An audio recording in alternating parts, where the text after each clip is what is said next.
Hi everybody and welcome to an FP30x versus Kawai ES120 face-off video. We're going to be talking about the action, sound, and all of the other features. So if you are in the digital piano market, this video is all you're going to need to help make your decision. Let's get started right away.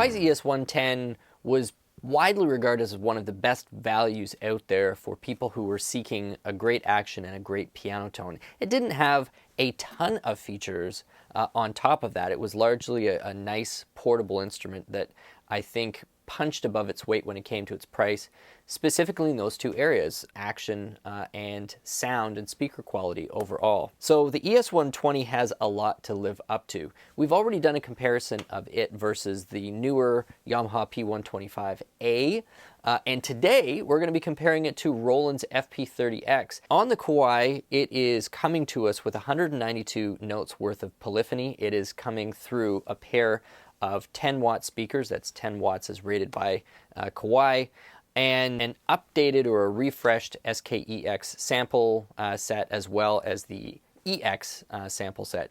And to me, it sounds like some updated alternate sounds as well when we get into the strings and possibly some of the other kind of E-piano sounds. Let's hear now the ES120 through the direct line outs, coming to you otherwise completely unchanged, un-EQ'd, uncompressed, on anything. This is just raw, straight out of the instrument.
That second one was the EX Grand, and of course the first one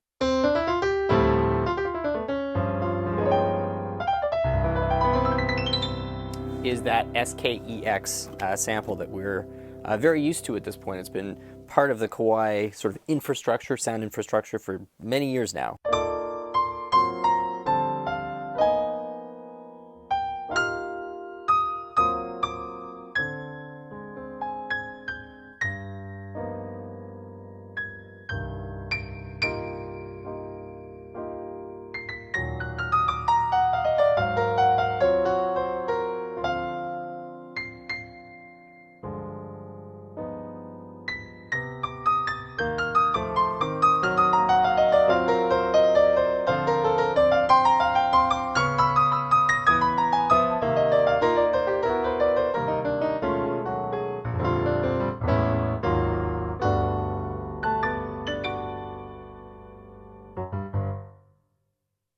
When we get beyond those first two,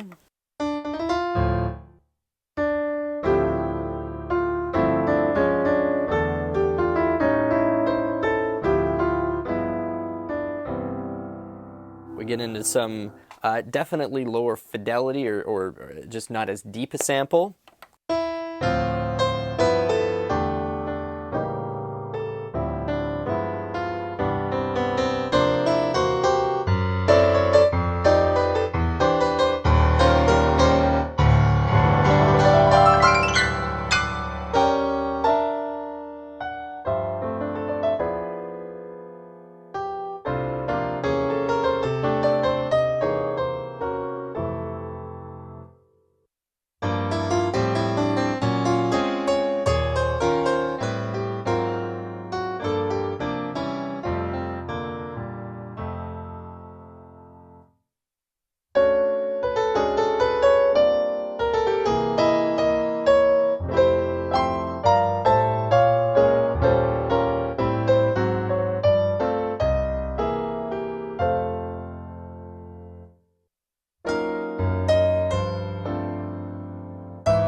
And then that is back quite unmistakably to the SKEX. So that takes you through all of the acoustic piano tones on the ES120. Then you're into E piano.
and that rounds off the E piano selection. And then we've got the others, which usually cover strings, a few pads like that.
Your basses.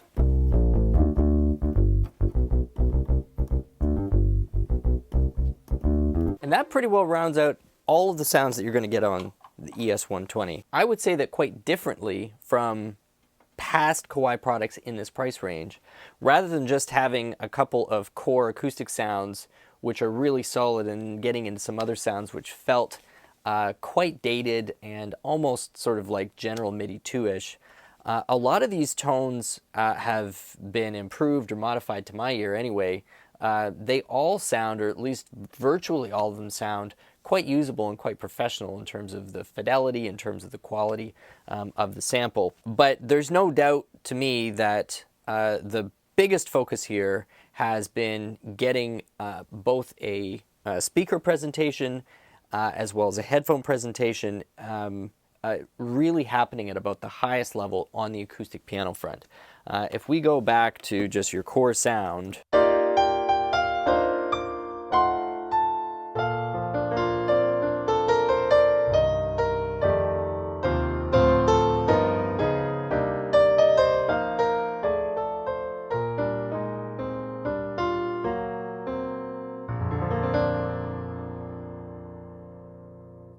all of the details are just really there in a nice, subtle, warm, well-rounded way.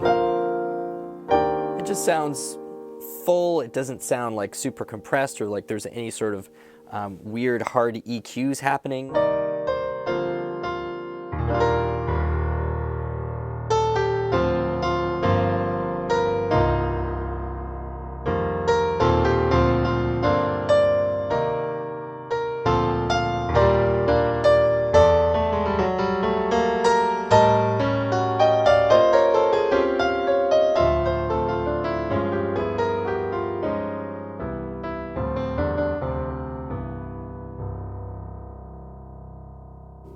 You know, and far from just being decorative, if you get your ear a little bit close to these tone ports, you can really hear a lot of detail coming directly out of them. Now, those aren't direct speakers. That's just sort of an indirect, I guess, acoustic effect from the back of the cone, since these are down-facing speakers in the speaker boxes.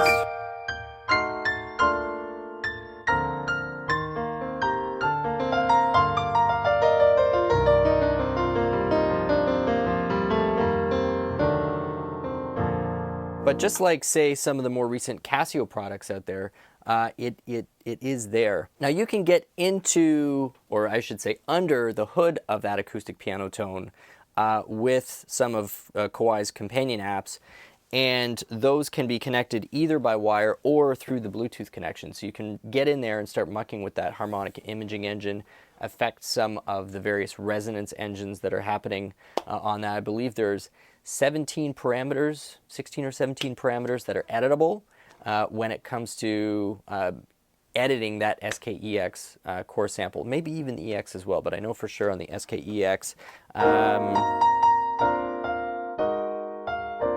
it's there, which is a lot of fun. It's your opportunity to kind of create your own piano. Okay, so we've switched over to the Roland, and this is their main concert piano sound, straight out of the box, no editing, out of this FP30X.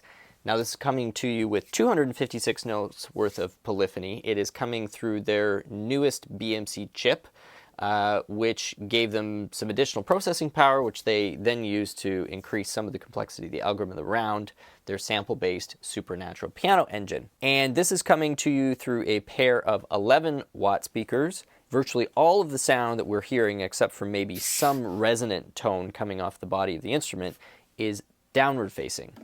So that is one subtle difference between it and the Kawai. So let's just play some piano and hear what we hear.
It's such a different piano playing experience than on the Kawai.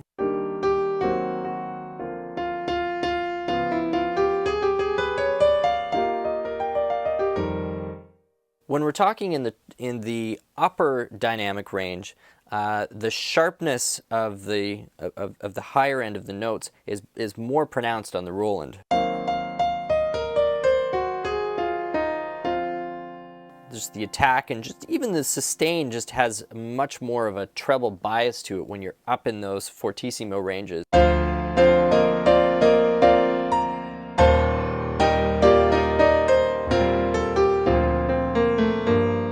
As opposed to the Kawai,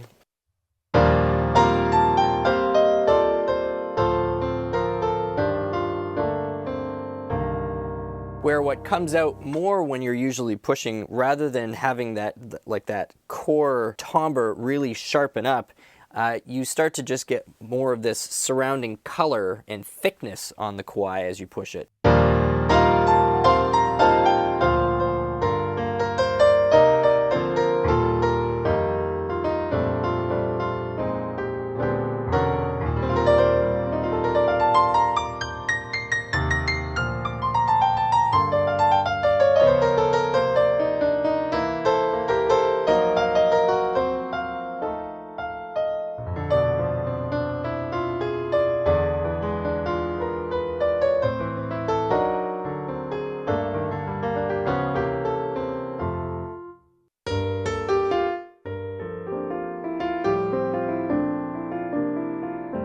So in that regard, you'd say that the Roland, from I guess a tonal or a timbre standpoint, is a little more dynamic than what you're getting on the Kawai. Now, whether or not your ear likes one versus the other really is super personal.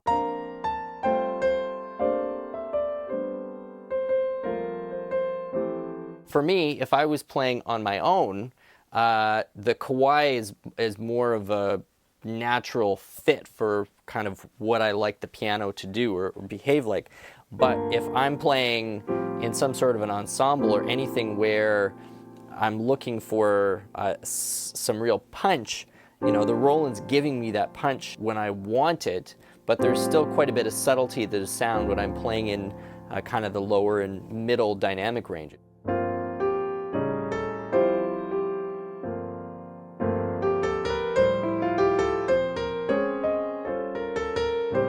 Now, on either instrument, you can affect some of that by manipulating the touch curve, right? Like if I was to put the Kawai on a lighter touch curve, and you'd be sort of hitting what the tone engine thought were those upper dynamic ranges a little easier, and you could, you know, conversely do exact opposite on the Roland, put it on a slightly heavier touch curve, and that would roll off some of that treble. So that's definitely one difference I'm hearing here.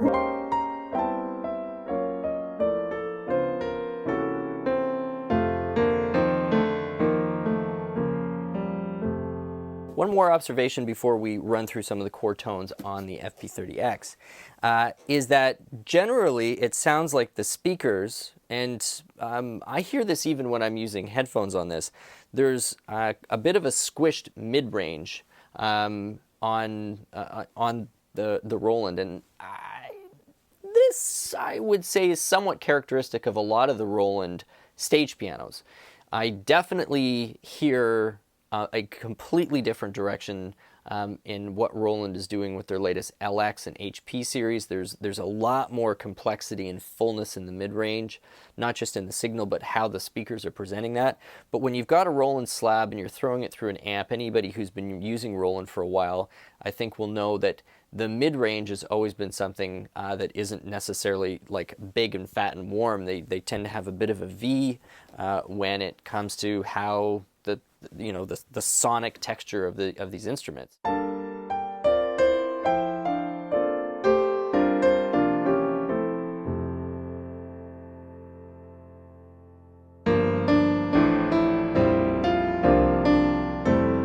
think as I put it to one person, the Roland sounds like a piano as it's been recorded in a very typical way.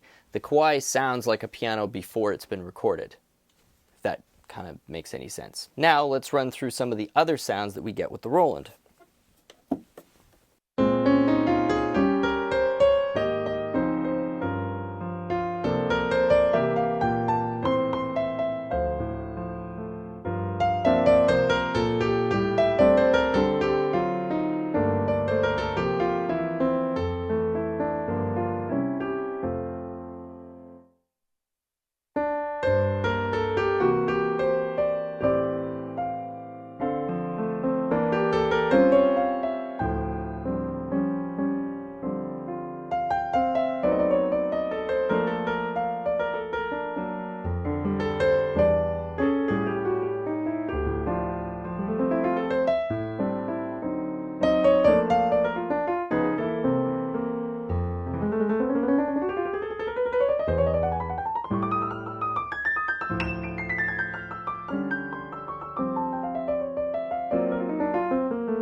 Minor difference, and maybe even a pet peeve, I really like on the Kawai being able to just press the category buttons and have it cycle, rather than always having to remember where you were in order, because, you know, sometimes you forget.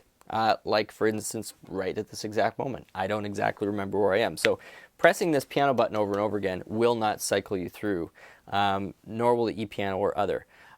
So something to be aware of.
And we are out of pianos. That is all she wrote for acoustic piano sounds. Then we get into E pianos.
And that is all we are for the e-pianos. And then we get into other.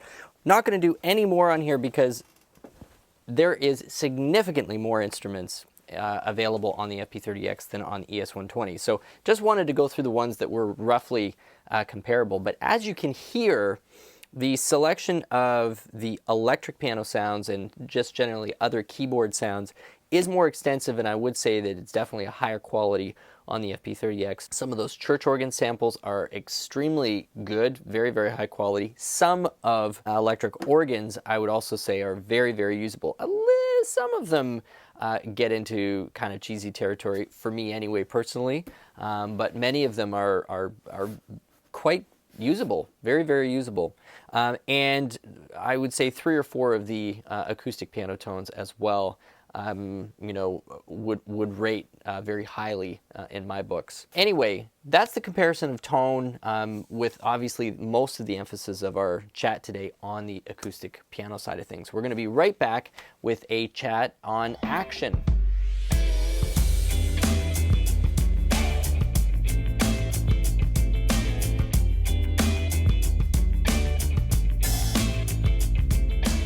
Now, in the previous incarnation of this matchup, which would have been the ES110 versus the FP30 was a pretty clear winner in my book. It's not that I didn't enjoy the ES110. I actually thought the ES110 had a great action. The problem is that the PHA4 action from Roland, for me, happened to be the best action that you could buy from any of the manufacturers in sort of the under $1,500 range, maybe even under the $2,000 range.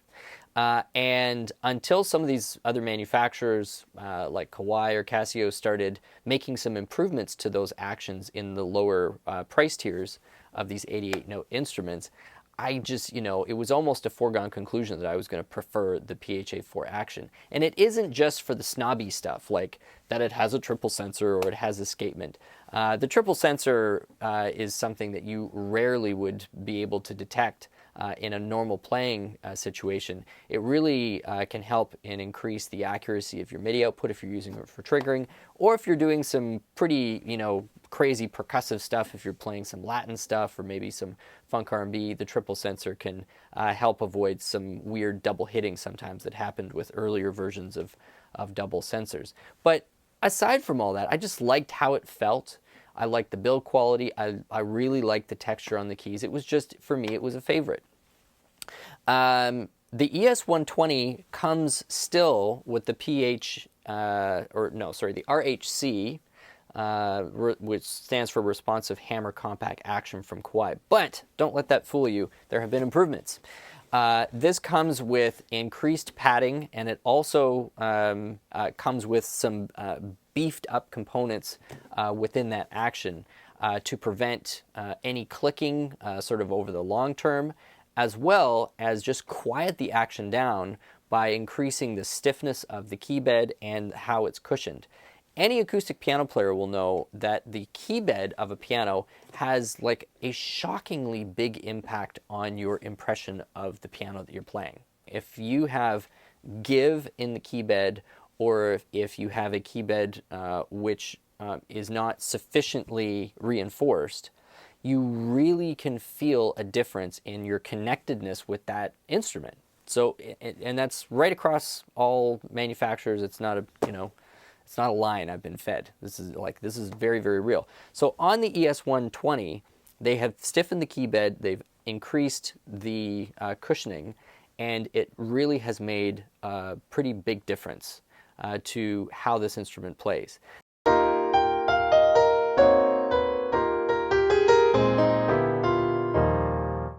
The physical mechanics of the key on the ES120, so not talking about MIDI output or anything like that, just the physical act of playing the key,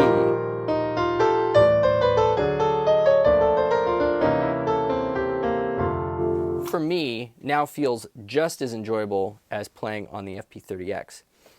I personally still prefer the texture on the FP30X for my finger, but do not take that as anything but my personal preference, because texture for a key is something that is, you know, a match with the moisture that your finger usually has, your playing style, all of that. So my personal preference is still for this texture, which is just a little more grippy than what I get on the ES120. However, I know any piano, once it gets played in, the keys get a little more grippy because, quite frankly, the keys get dirty. And so with a little grime and grease, you actually get naturally a little more grip. But I really like how they physically react, and just the feel of how this behaves when I really push into the key bed. It's one of the biggest differences, honestly, between the 110 and the 120. And so people out there who play the 120 and play the 120, I hope or trust, will likely agree with that sentiment.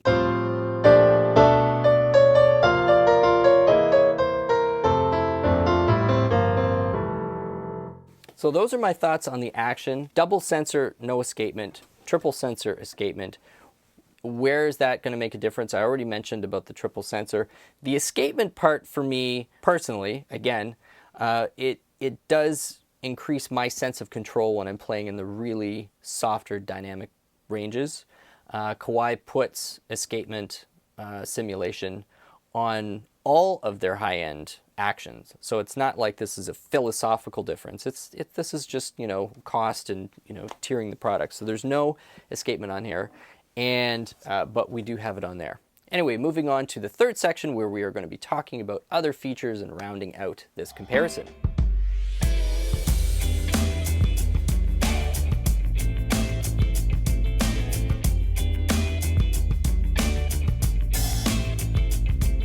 Both of these instruments are equipped with a very similar set of features. They both have transpose, they both have onboard metronomes. They both have the ability to record to USB. You can split these instruments in two, or you can layer these instruments. And particularly with the Kawai, it comes, and the Roland, it comes with a lot of lesson material, you know, preloaded onto it. So if you're using popular method books, you can pull up some of that repertoire and play it. Here is one of the bigger differences, is to access the full complement of features on the Roland, you do need to use their companion app. So you can't get to the general MIDI 2 sound bank without using the companion app.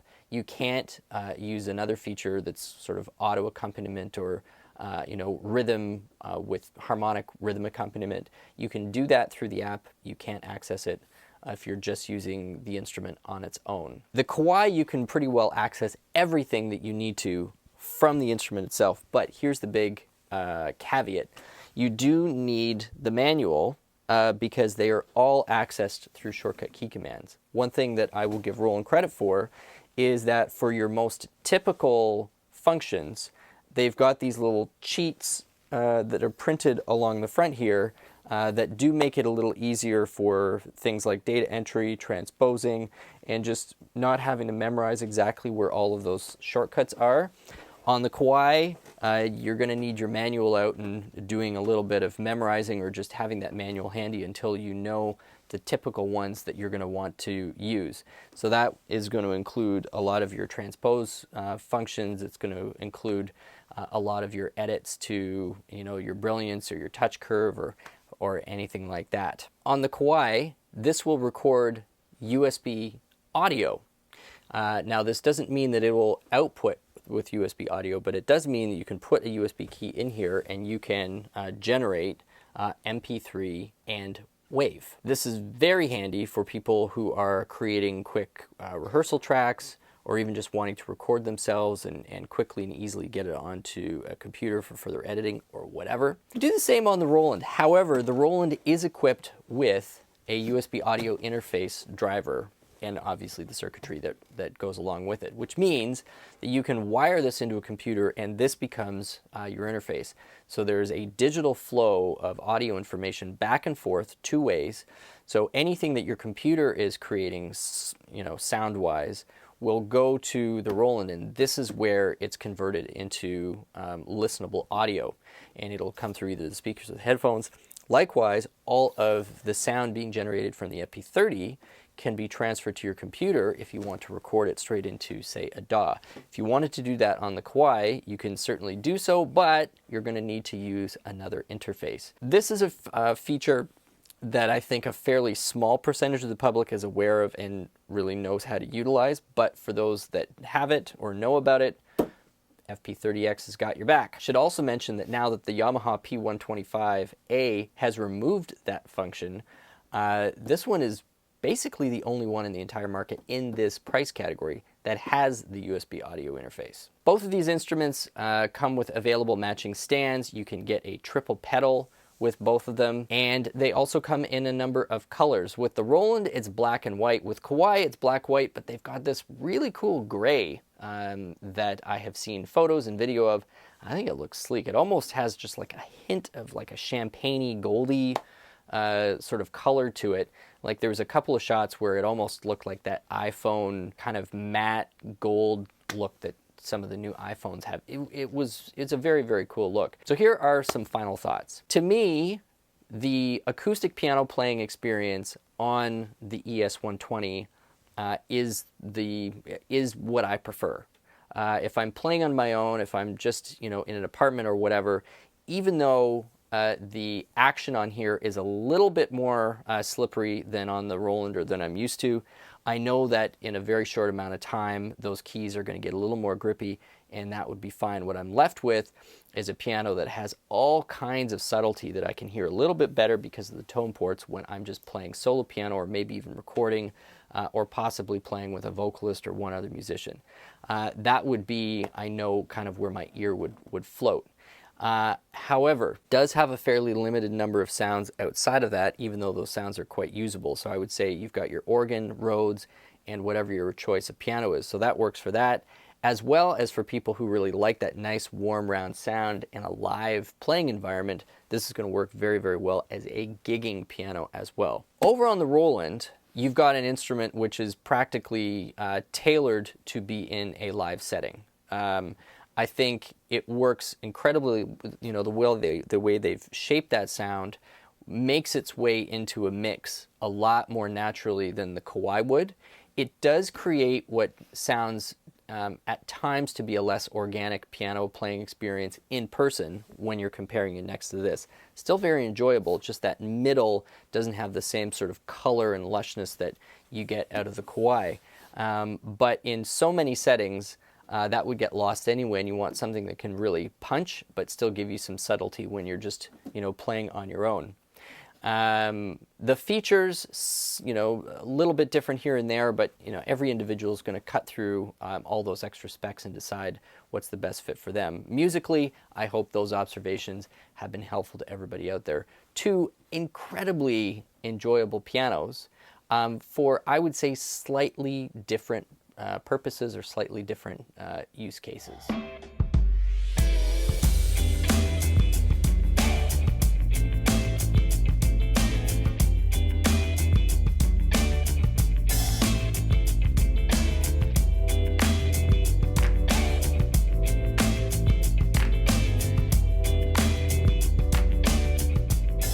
Thank you so much for joining us here on the channel today. My name is Stu Harrison.